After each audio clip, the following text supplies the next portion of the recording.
Now the video I came across, a video where it's an interview where a lady was saying the truth about this issue of herdsmen, and she was saying that it's time we get up. Enough is enough, because these Fulani herdsmen, they have the government backing them, they have the policemen backing them. Like I said, every kidnapping that happens, take a look, is a few meters or kilometers away from taking point. That means those taking points or the policemen cannot protect us anymore. So this man is saying, let us rise up and stand and fight for ourselves. Because it's as if you now fight the full herdsmen, the government will come for you. And if you report the herdsmen to the government, those herdsmen will now come back and target you that reported them, and they will buy you, and the government will not do anything. Just take a listen. I think this little was making a lot of points. I'll be to you guys in a minute. Let's not deviate from the topic of discussion. Here we have killers with cows. Why are herdsmen above the law in Nigeria? I'm in Jos, Bokos to be precise, where this attack is going on, like it's ongoing. I stand to tell you that these Fulani herdsmen is not as if they're above the law, but they have highly placed security personnel that are always in their favor. They have, it will interest you to know that in the 19 northern states that we have, out of the 19 northern states, 10 are being governed by the Fulanis. So tell me, even for example, now in Plateau, we have these issues, and then we call on neighboring states to come and help us. Who are they? When already 10 out of them are being governed by the Fulanis. You see a Fulani man, he will release his cows into your farmlands. By the time arrest is made, they take him to state CID. The next thing, he's back to the village. And before you know it, he will come for you. These people, they already have their machineries in place. They have security personnel that are working in their favor. Now the question is, how do we tackle these things? Since we know that they have backbones, they have people that stand for them. You need to be on ground to see what is happening. I give it to our men. Honestly speaking, if not for the courage and the strength of our people here, I don't think I'll even be on this space this morning. We would have all been wiped away. We're doing our best, but the security are against us. The government is against us. If finally they are able to arrest some of them, the next thing you hear is a jailbreak. And then they will run away. They come back to the village. The first place they go to is who made the arrest, who pushed their names for arrest. They come for you. But then, do we remain silent? What is the next thing to do? I feel that what we can do is that before it gets out of hand like it is in Jos, for some of you in the East, don't accommodate Fulani people. Don't accommodate them. Don't give them place to stay. That is the mistake we made. We thought we were all one Nigeria. We are all together. You can stay where you want to stay. But we were all wrong. Don't allow your girls to marry them. I know why I'm saying this. Don't allow your girls to marry them. Do you know what it means to have an insider? If, for example, my daughter is married to them, I don't want to stop you, but there are certain things here you are saying that not suit well with me as a host. But sorry, I don't want to stop you. When you say don't accommodate Fulani people, is it all the Fulanis? Because we have good number, like I said here on this space. Not there is no tribe in this country that not have their own bandits. Okay, when I mean Fulanis, yes. When I mean Fulanis, I mean the herders, those that you see them with the cows. Don't give them land for sale. Don't sell your land. You can keep them or they can remain in your state, but let them not become landlords. Because before you know it, they will chase you out of your own land. As bitter as it sounds, that is the truth. There's no two ways to it. There's no better way of saying it. If I open my door to you, you come in, the next thing you want to eject me out of my home, then what should I do?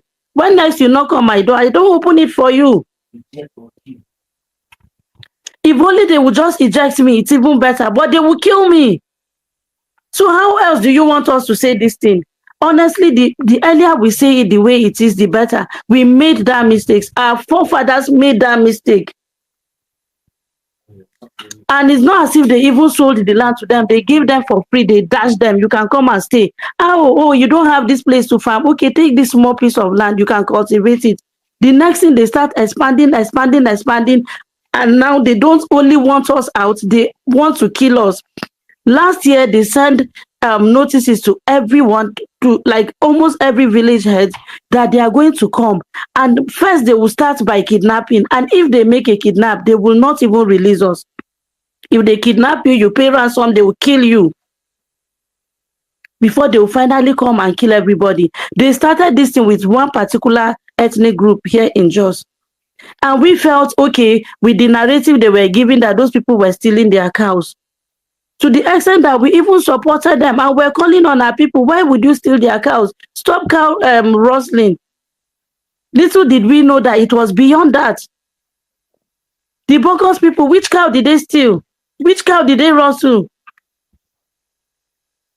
This is not just a plateau thing. This is not just a middle belt thing. It is a Nigerian issue and we must face it squarely. If we tell you we made mistakes, learn from these mistakes. Whatever it is, whatever it will cost you. Otherwise, I'm telling you, we will become slaves.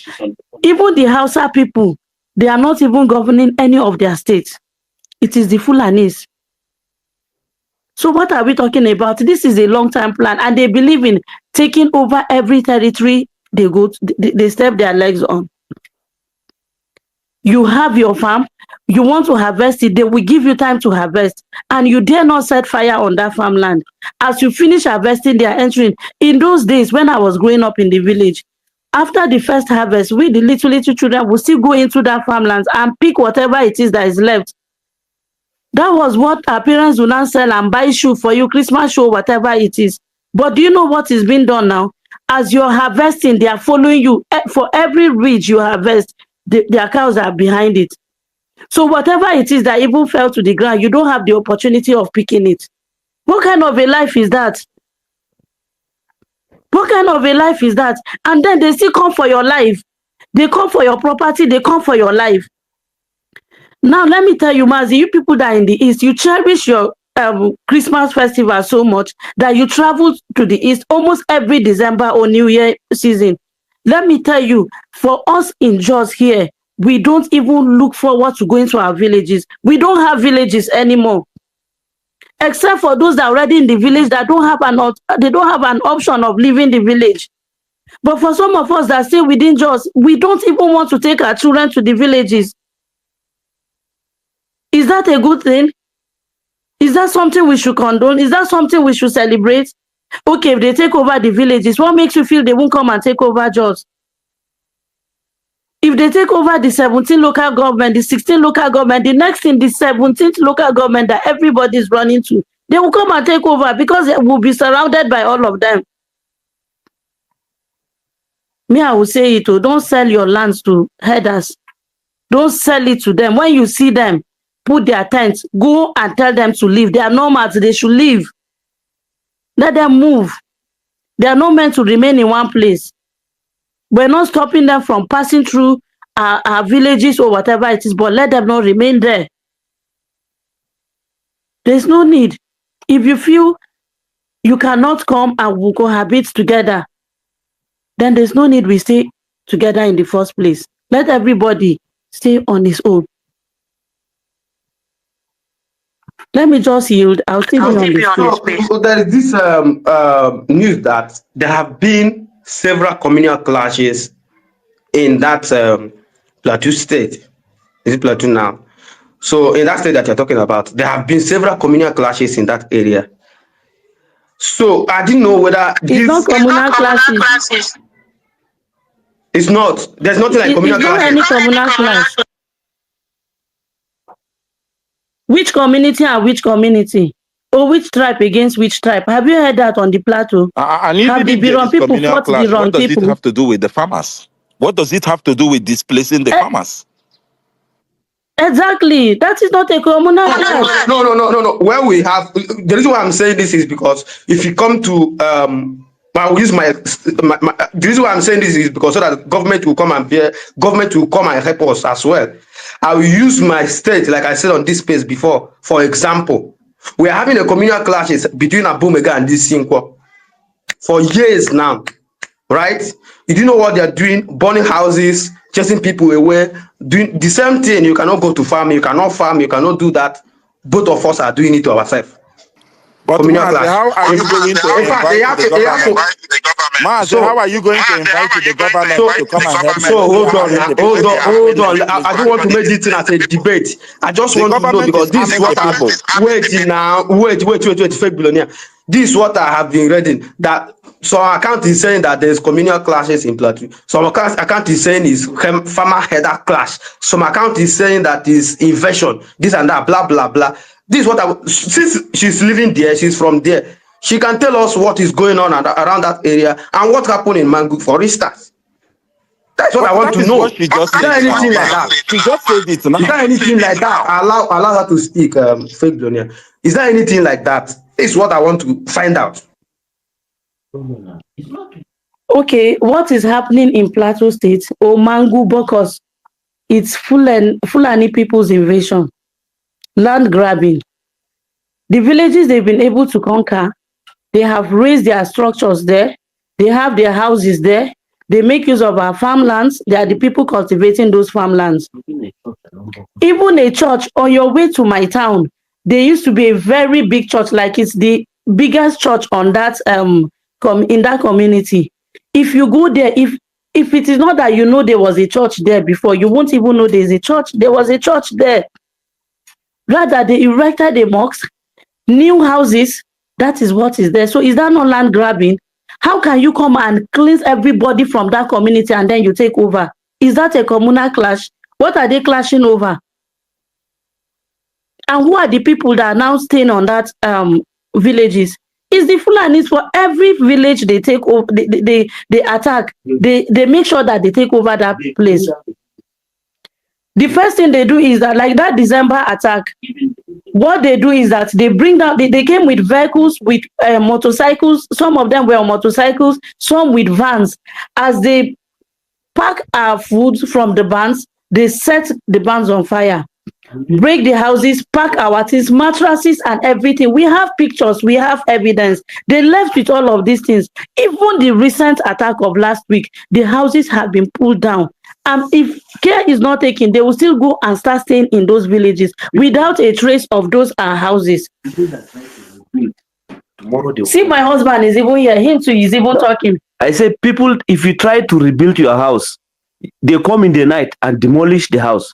The next morning you come, it has going back to ground zero.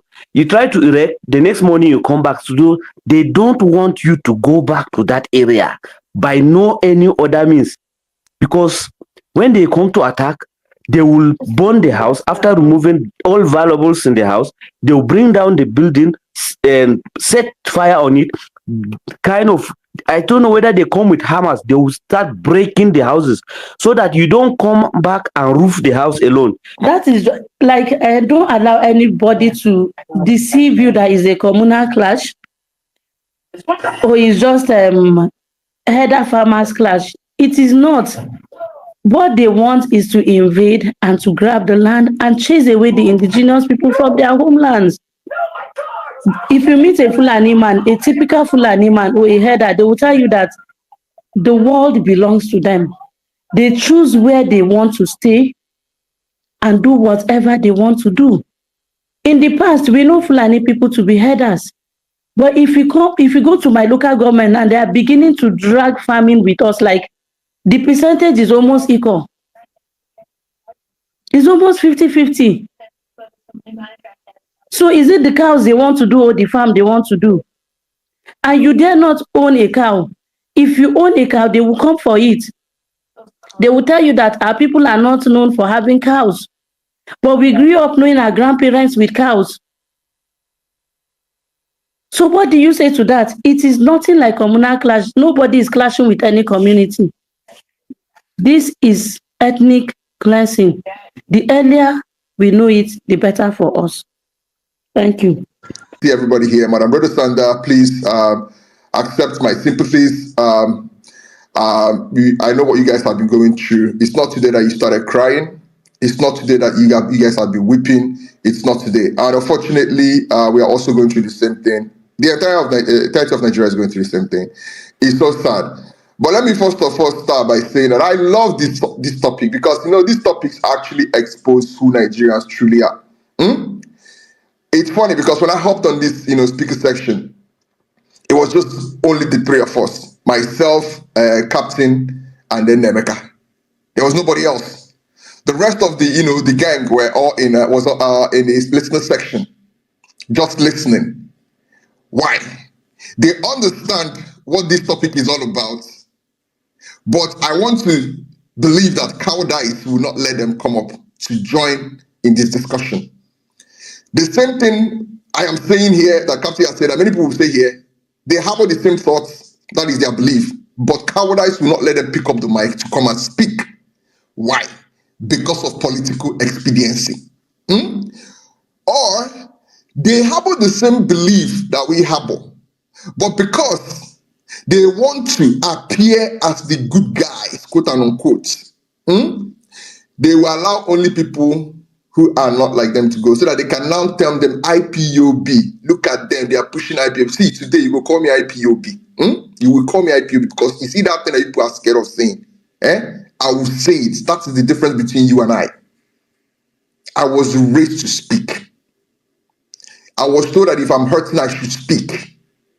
If I'm lost, I should seek refuge. And that is what I will do. I'm not like you. I will not play politics with security and lives and properties of people in this country. It won't happen. So I like how you guys are all there. You understand? Like cowards in the listening section, ducking, refusing to come up.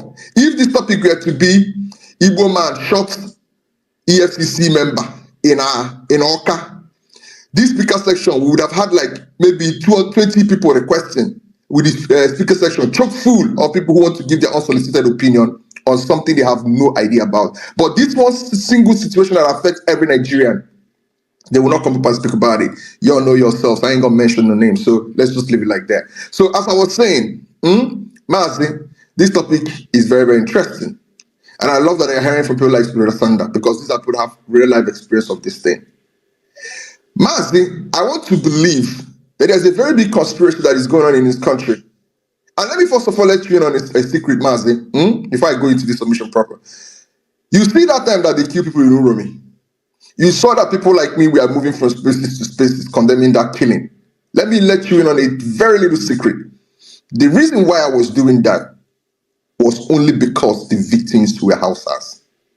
I swear to God, that was the only reason why I spoke up about that killing. Because I believe that the Hausas are equally as much a victim to this entire thing as the rest of Nigerians are.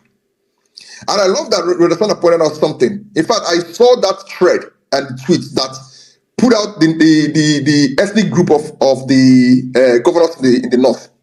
Out of 19, 10 were Fulanis. No Hausa in all of them. You would have thought, if you were an outsider, you walked into this country, you saw the composition of the governorship seats in this country, you would have thought that maybe the northern part of Nigeria belongs to the Fulanis. But the Fulanis are not indigenous to Nigeria.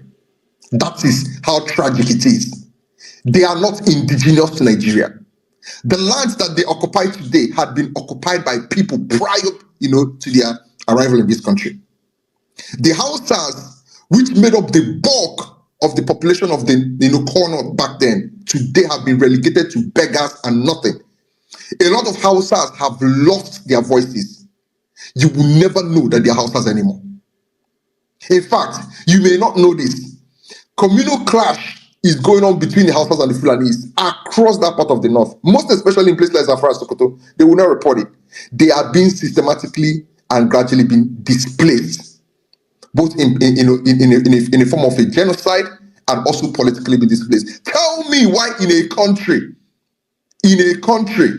where there are indigenous people, the Fulanis who are not indigenous are fielding 10 governors, while the indigenous people can only muster a meager 26.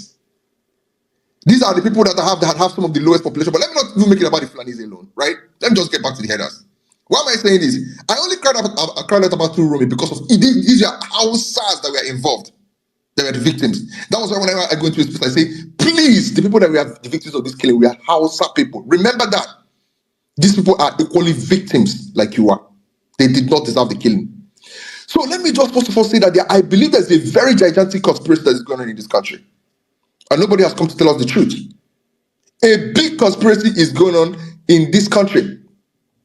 Uromi happened. The entire social media space was set on fire. People were talking. It became the discussion all across social media, from Facebook to TikTok to Instagram to Twitter to X to everything. People were talking about it. And then, shortly after that, a massacre happened again in Plateau State. Killings happened again in Adani. And then killings happened in Hamufu again. And there was absolute silence. All of a sudden, the president who ran to make a statement, on this issue, the national security advisor who ran to make a statement on this issue, can no longer see what is happening in Nigeria. They all became blind. They became blind. We were seeing threats after threats being dished at the Southerners. Oh, what we are going to do, the people we are going to kill, the lives we are going to take, as if you be Superman, your own life, they bleed. Your own life cannot be taken. But the moment people were massacred in the Middle Belt and killed in Adan, all of a sudden, these people that were dishing threats, all of them were silent. I did not know there were this many Northerners on this app until Uromi happened. I was seeing condemnation from left, from the right, from the center. Sometimes I would just go and check, the profile of the person who's condemning, and I'll see the hypocrisy where they are celebrating the killing of Deborah. But away from that, there's a conspiracy. Why? Why do I say there's a conspiracy? As it stands today, it seems the governors in this country, all their hands are tied behind their backs. And the federal government has refused to speak on this issue. Somebody should come and tell me what is happening in this country, because it seems that there is a conspiracy to ensure that Nigerians are decimated by this menace. You see, what Brother Sandra is telling you is even, it's not even, I don't think you guys can comprehend exactly what she's saying, because there was a documentary I saw that in some part of those middle belts, Mazi, there are communities that no longer exist. They have been taking flag after flag for the past 15, 20 years, onslaughts, relentless onslaughts on them, to the point that the entire community has been displaced. I'm talking about not just community, local governments displaced. The people that used to live there, that used to exist there 20, 30 years ago, are no longer existing there. They are either in IDP camps, or they have escaped to other communities where they can feel maybe relatively safer. That is what is happening. And there is a government in this country that is observing this thing. We have intelligence units, intelligence agencies. They know these things. It's not that they don't know these things, because from what we got to realize, the moment the killings happen, the next thing, it will not take 2-3 hours. These agencies, these security agencies, will swoop in, seize every single weapon, ammunition that they will see there, and then tell the people that they should not retaliate. That if they retaliate, they will be arrested. That means they had been observing. They had been observing. We were here where a former soldier, Nigerian soldier, threatened somebody on this app that he will find the person and do the same thing they did to Deborah to that person. So you can imagine the quality and the caliber of individuals we have in the Nigerian army and the Nigerian security outfits in this country. So there's a conspiracy. I don't think you can convince the ordinary person there's no conspiracy, because I don't understand how a single group of people will be causing this level of havoc and mayhem in this country. It's been years, blood, sweat, tears, years, and nobody is saying a damn thing. Nobody is saying a damn thing. Nobody is batting an eye. It's like as if all of us do not live in the same country. Ostriches everywhere. Everybody is playing ostrich everywhere. But to know that these people actually know what is going on in this country, the moment something touches them in a different way, they will speak. So the question is this: who is this benefiting? Who is this benefiting? Because you cannot tell me that this is not benefiting somebody. Gradually, they are, they're eating closer to the southern part of Nigeria. Gradually, our people in Hamufu and Adani, these communities border Benue. They have played with them. In fact, let me even tell you something. What happened there recently, Mazi? We got to realize that they attacked a community in one of the communities in Hamufu, destroyed their crops. The community approached them and asked them why they did what they did. They said that this one, that one. The community said that they will stop destroying their crops and they must reach an agreement. Then they reached an agreement. They signed an agreement. And after that, the agreement was that you will not come into our community again and destroy our crops. And that if your cows come into our farmlands again, into our farm settlements, they will be arrested. It did not take 2 weeks after the agreement was signed. They came back again and destroyed crops again in Hamufu. The police was called. The police went and arrested 2 of them that were involved in the destruction of that farmland and took them to the police station. Do you know that these people started sending death threats to the people of Ihamufu? People of Ihamufu told them, 1, you signed an agreement that you are not going to come into our farm settlements again and destroy the farms. Number 2, we are not the people that are holding your people. It is the police. Look at the divisional police officers. What do you call it? The police station and divisional police officers' number. Call him and discuss that with him. They kept threatening. The retaliation was what led to the killing of Ndubisi, the final year student that was killed in a Hamufu about, I think, in February. The only son of the mother. The father is dead. The mom in her 60s has no child anymore. When she dies, nobody will bury her. That was what led to the killings that happened in Hamufu. So what you are telling me is that even when the Nigerian police force acts, these people still have to go ahead and then act in their own discretion to massacre people, even though it was Nigerian police that was only their own people. And in all of this, nothing happens. Look at the silence of my governor. Look at the silence of Mba that I used to praise. Look at what Wifri is saying. Wifri is putting the blame of killings in Nkalaha on the people of the community. Across the entirety of this country, the same thing. And to even find it funny, because people will come up here and tell me, oh, it is not all of them. It is not the headers. Mas, we are having similar issues as it stands today in Ghana. I was in a Ghana shop about 3 weeks ago to get my hair cut. And they were discussing the exact same thing. What is happening in another part of Ghana. That the Ghanaian government has actually decided that it's going to be a scorched earth policy now going forward. Anywhere you see them and their cow, go after them. The same thing is happening in Mali. It is happening in Liberia. The same thing is happening in Sierra Leone, in Central African Republic, all across West Africa. The same group of people. So the question is this. What is the way forward? For me personally, I will say it and I will say it here. It is not very obvious that Nigeria will not defend its own people. It will not defend its citizens. From the north to the south, to the west, to the east, everywhere people are vulnerable. And they're not going to defend anybody. I don't think people should now sit back and say, let us just simply wait back and be decimated. Just like they have decimated the middle belts. I think people should fight back. I think people should start fighting back. Because as it stands today, the odds are against you. The odds are completely against you.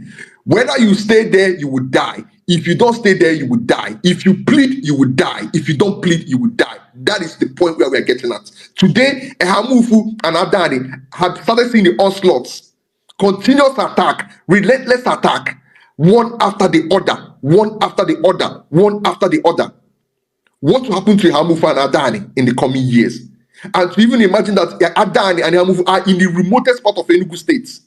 Some of those areas are not even accessible by road. They are not even accessible by road. Meaning that if something happens there, it might even take those people more than 3 hours to get to civilization before people can hear of what is going on in their communities. Mazi, as it starts today, I used to be those that used to say, let me wait for the government to come and do what is necessary. But as it starts today, the government will not do anything. So maybe the people have to actually heed the advice of the DSS, DG, or whatever he is. That Nigerians should start defending themselves. that apparently that the security outfit in this country is not big and strong and powerful enough to defend every single community in this country.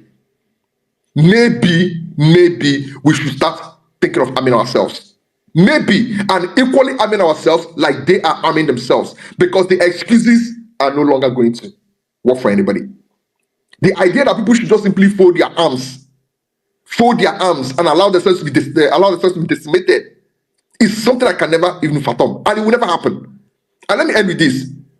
The entire farmer headers clash, I think Captain touched on it, is some of the most ridiculous oxymoron I've ever heard.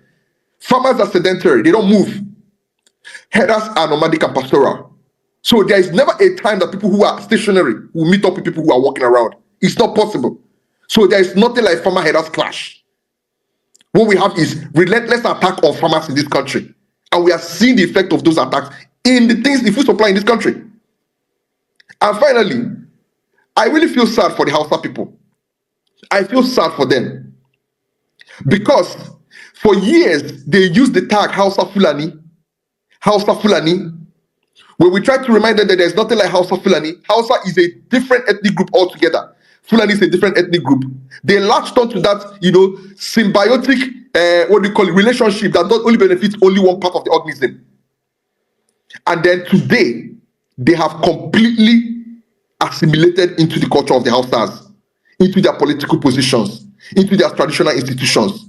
And Hausas are nowhere to be found today. Gradually, before our very eyes, the Hausas are being decimated. I feel sad for them, because I think we actually enable this. Because if the rest of the country was actually screaming out there and saying, there is nothing like Hausa Fulani, these people are literally just latching themselves on the Hausas for their own political gain. Maybe today Hausa people would have had a voice in this country. But unfortunately for them, they are simply as tragic. They are equally as tragic as the rest of Nigerians in this story.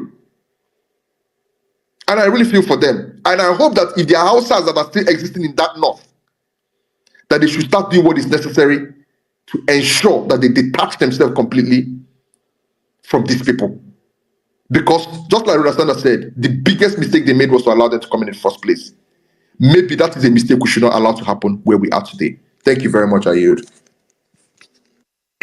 Okay, that's your opinion. Grant, arming people to defend themselves is never going to save you.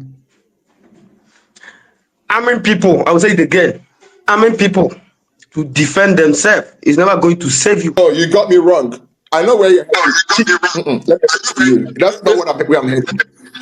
I'm talking about the indigenous people, like the people, the communities where these things are happening. The DSS has come to tell you that they said it themselves. They cannot protect this country. That is the DSS literally throwing his hands up and telling you that, CEO, as it starts today, we are overwhelmed. We cannot police the entirety of this country. Do what you need to do to survive. They have given you, you understand, that go ahead. As indigenous people, and I'm talking about sorry, let me finish. Let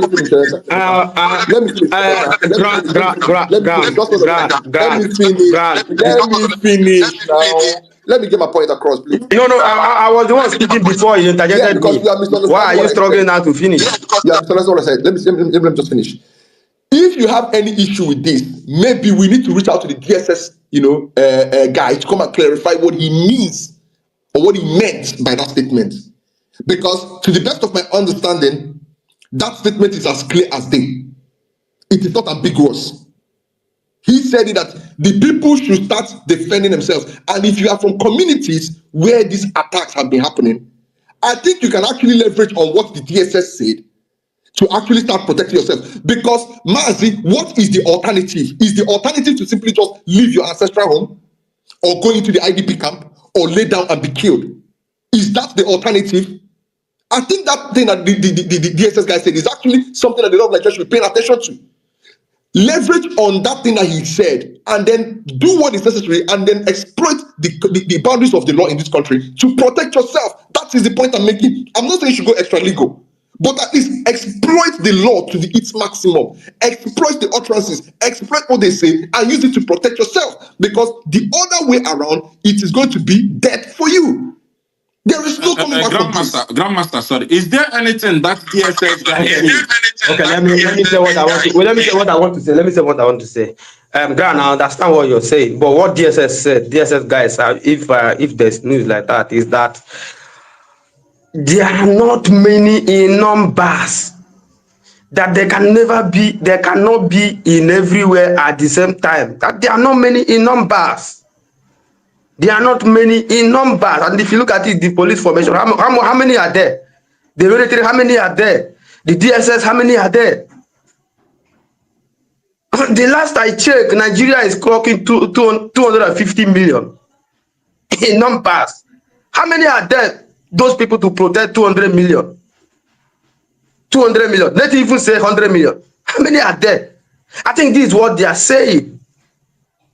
So when we say that, oh, the villagers should arm themselves, exploit the law and arm themselves and start defending themselves. This is what that brought ESN, for instance.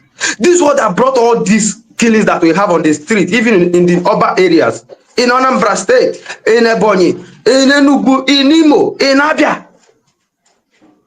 So I'm not in support of it. The only thing I'm doing on this space is to raise awareness that government need to do something. If they have not been doing something, they should wake up. They should wake up. People cannot wake up in the morning and go to enter someone's village and ransack it and chase them away and say that, oh, you said that's farmers clash. What is that? What is that? What is that? They should wake up. This is what I'm saying. Government should do the needful. Government should come and help the poor people that's one and all to protect. Is it a big deal? Is it a big deal for you to at least secure the life of people? People that is already dying in hunger. Is it a big deal for you at least? You that have the powers, the military, all the power of the military might for you to do everything. Why can't you dish out those things for the villagers to be secured? Why? Why? Now look at what we are resorting to. Some people are now seeking for self-help. Self-help. There is nowhere in the world that self-help or self-help save their country. There's nowhere. People are now resorting to self-help. So that, oh, the criminals among the villagers as well who took advantage of it and start killing the same people as well. I started thieving. I started using the same thing to thief and commit all manner of mayhem. The thing here is that government should come and help the people. You need to sit up. Come and help your people. You are elected this one and all to protect them. No matter who they are. Whether they Fulani, Hausa, Yoruba, Igbo, I think Bibo, everywhere. Secure them. It is your job. Whether communal curse or no communal curse, I do not care. Come and secure them. Thank you. So, please, Mazi, just a second, please. I think, just give me 10 seconds because I think you have misconstrued the whole thing. You are literally like contradicting yourself. Let me read for you as verbatim what the DSS said, because what you said here is not what he said. Let me read it for you as they said it. He said, don't expect the army, the police, others to protect all of you. Mobilize to defend yourselves against terrorists, DSS chief tells Nigerians. Please, is that statement ambiguous to you? Does it have double meaning to you? Because you are telling us that, oh, they should not seek self-help. Let us wait for the army. And the people you are telling them to wait for are literally coming out to tell you that do not wait for us. Mobilize yourself and defend yourselves. They are literally telling you that we are incapable of defending you, or we cannot defend the entirety of this country at the same time. Why don't you? And that is why I keep hammering on the communities that are under attack. Because this is an existential crisis. If your community has been under constant attack by these people, you can exploit this thing and use it to defend yourself. They have literally given you the go-ahead to defend yourself. Why are you saying they should just simply wait until... But the people you are saying they should wait for are telling you that they can no longer defend them. I don't know if this is difficult to understand. It is not extrajudicial. It is not it's extra legal. Because it is coming from the security outfits themselves. Unless the guy is putting out a statement that is not sanctioned by the executive or by whoever is responsible for whoever is responsible for them, right? So the point I'm making is this: the idea that people should protect themselves is not absurd. It is not provocative. It's a statement that is based on fact, because that is what they're asking you to do. If people, the other option for you as a person is to lay down and be killed. Go into the IDP or leave your ancestral homes and move elsewhere. You understand? Elsewhere in the country. And the point I'm making is this: if you don't want these things to happen to you, why not leverage? I'm not telling you to go and arm non-state actors.